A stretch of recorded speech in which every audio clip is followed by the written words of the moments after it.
अपना सबसे बड़ा खर्चा बताओ। आज तो तू बहुत पिटने वाला है। अमाउंट मत बताना, नहीं तो इनकम टैक्स वाले घर आ जाएंगे। मैं धीरे धीरे पापा की तरह बनता जा रहा हूँ, बिकॉज इट इज लाइक ये पंखे क्यों चल रहे हैं भाई। घर लेने से पहले मरना मत। बहुत सारी चीजें तुम लोगों ने पुराना याद करा दिया।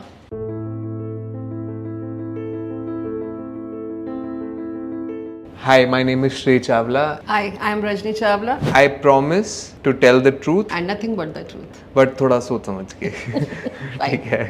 Who do you think is better at bargaining, you or me? दोनों नहीं है।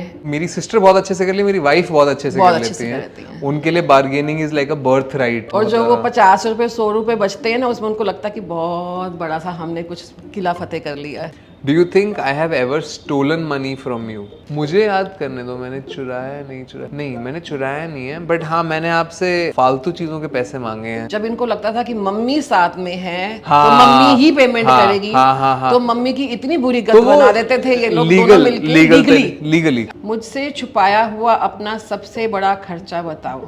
छुपाया आज तो तू बहुत पिटने वाला है।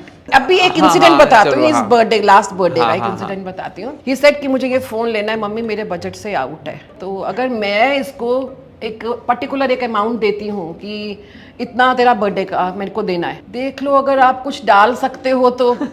एंड वो करते करते थोड़ा देखो और सीधा मुझसे 40,000 रुपए लेके माना था। What's a part of your financial story you're proud of, but you might feel I wouldn't understand or appreciate? इसका जवाब मैं दूं? हाँ। मुझे लगता है कि when dad passed away and you had 2 kids to bring up at that point of time and I was getting into college और सृष्टि अभी तक आई थिंक 9th या 10th में थी।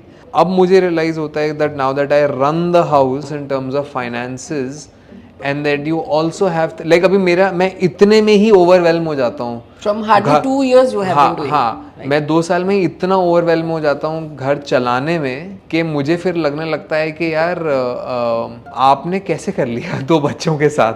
It's not like I did not understand it. I understood it then. I began to appreciate it, but now I appreciate it even more.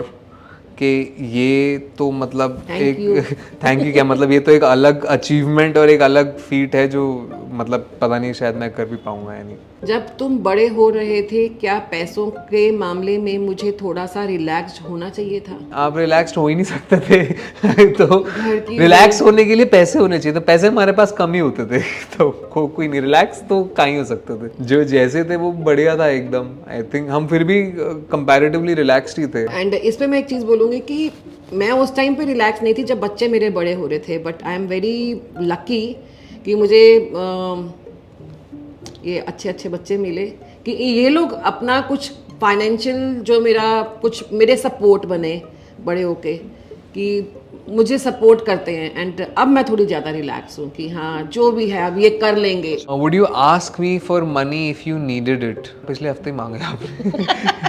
हाँ, अब ये तू मेरी बेइज्जती हाँ, नहीं मैं बेइज्जती नहीं कर रहा हूँ। मैं भी बता, पिछले हफ्ते आपने मेरे से मांगे, मैं कितनी बारी मांगता हूँ आपसे कि मम्मी अभी चाहिए पैसे। हमारी आज हुई इस कन्वर्सेशन से तुम क्या याद रखना चाहोगे? इस बारे में हम बात नहीं करते। It is never a dinner table conversation कि चलो आज हम पैसे के बारे में बात करेंगे या कुछ करेंगे। मुझे अभी ऐसे बात करते करते रियलाइज हुआ दैट ऐसे बातें मतलब कि मोर ऑफन होनी चाहिए। हाँ, मुझे भी बहुत अच्छा लग रहा है। Maybe without camera. Financially unknowingly मैंने सृष्टि ने जयती ने मतलब as a family we have done a very long journey together and we have never looked back at it. So I feel it was good that we got a chance to look back at that journey.